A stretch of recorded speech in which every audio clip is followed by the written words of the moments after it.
But what will his biggest challenge be as he gets ready now to lead this Browns team? Nick, what kind of passer was Baker Mayfield in college football? And he was the most efficient passer in the history of college football 2 years ago, and then he broke his own record last year. High completion percentage, high yards per attempt, in addition to the running ability. I just hope Baker understands how he's made and how, given his size, that he doesn't get fooled by who he should try to be like. And I just believe that Baker, he can throw the football. He's got a great arm. He's a good athlete. He's not a great NFL athlete, and he's not Russell Wilson. He's not Drew Brees, all right? But he's going to be a combination of both. Why do I say that? Russell Wilson, he's a big play quarterback. He's durable. He's athletic enough to be able to take the pounding at the NFL. Baker does not have the same body as Russell Wilson. And Russell Wilson's so thick. Yeah, he's not the same type of athlete. Now, Drew Brees, people don't think about Drew Brees as being a great athlete, but Drew Brees has some of the greatest feet that you would ever want to see, and that is probably the attribute for a quarterback that's essential in being accurate. I hope that he doesn't just get consumed with driving the ball deep down the field. I hope he wants to become a precision passer like he was in college, and that he can dink and dunk and carve defenses up a lot like Tom Brady. A lot of young guys come into this league, and they're so anxious to be able to drive the ball deep down the field, which takes more time, it takes more patience, it allows the rushers to get close to you. But if he's going to be successful, I want him to adopt the dink and dunk the same way he did it in college. He doesn't have to be a different player in pro football. Is that on him or is that on Todd Haley and Hugh Jackson? It's on a combination of both. The reason why I thought he could be successful was the environment that he was going into. Todd Haley's one of the best quarterback coaches, one of the best teachers that you have out there. Hugh Jackson, before he got the head coaching job, man, he was well respected as an offensive coordinator, as a play caller, and a developer of young talented players, that being either quarterback or wide receiver, which he's coached. So I thought him going there was going to be a huge plus for him. I believe they're going to identify these attributes in him. But we see younger quarterbacks who are trying to hold the ball, and Aaron Rodgers doesn't even do that, hold the ball and try to drive it down the field all the time.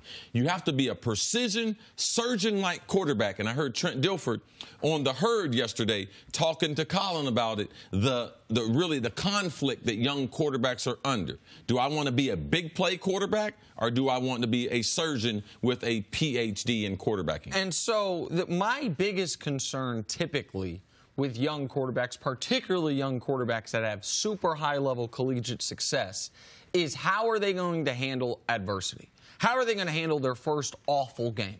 Because Baker hadn't had an awful game since, an awful game years and years, but not even a bad game since the home game against Ohio State in 2016. Yes. The year before they then went to the Horseshoe and won.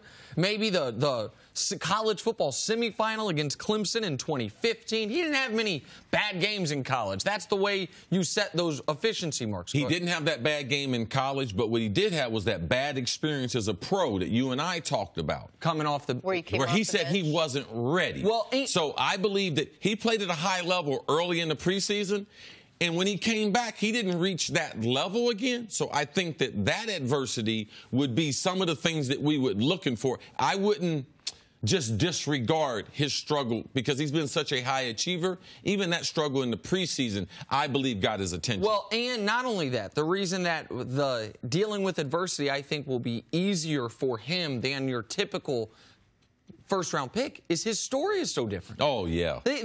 What I was going to say is, like, you know what adversity is? Not having the scholarship offer you wanted out of high school, having to walk on at Tech, then having to walk on at OU. So it's not like this has been a guy, 5-star, handed a starting spot. It's all gone perfectly. Yeah, he has a deep belief in himself and his ability. Him and his dad almost got into a fist fight over, man, I'm going to walk on. Man, I'm going to go to this smaller school with a scholarship. I'm glad the guy listened to his dad and swallowed his pride and decided to go to Texas Tech and be that walk-on. All right, first order for business for Baker Mayfield is going to be an Oakland team on the road. Yep. How does he handle that? I mean, this is not a terrible Oakland team. It's just a team that can't seem to put it together in the second half. Correct, but the one thing they are terrible at is getting after the quarterback. Like, I do think that if you're asking This is a good first game to start. Yeah, that's exactly what I was going to say. Even on the road? It's not ideal to be on the road, right? And you got to go cross country. I get that part of it, but I'm much more, I think, I would be worried if I were playing not where the game is, who I'm playing against. And as far as can the other team get pressure on the quarterback? Oakland they not only have 2 sacks this year, they're not even coming close to sacks. They have, I think, their second fewest pressures in football this year. So when the Browns, their weakest point on offense to me is their offensive line. So when you're up against a Raiders front, if you can keep Baker clean, we know they have some interesting weapons. Callaway has shown some things. Jarvis Landry, we know what he does. And they got a handful of good running backs. And in that regard, I do think Oakland is actually a relatively soft landing spot for a guy's first game. And look from a crowd standpoint. How much energy is that crowd going to have? 0-3. Right. I mean, the honeymoon for Gruden, it's over with. Right. You know, so it's not going to be that challenging. There's a lot less places, a lot worse places for him to play. And there's, I believe, 30 other defenses as far as pass rushes that would be more significant if he was playing against those teams compared to competing against the Raiders. I have no doubt Gruden will be talking about how it would be great to have a pass rusher after that game. No, he's off that, I would hope. What about this Cleveland defense? I mean, that's also another thing that's going to help Baker in this game.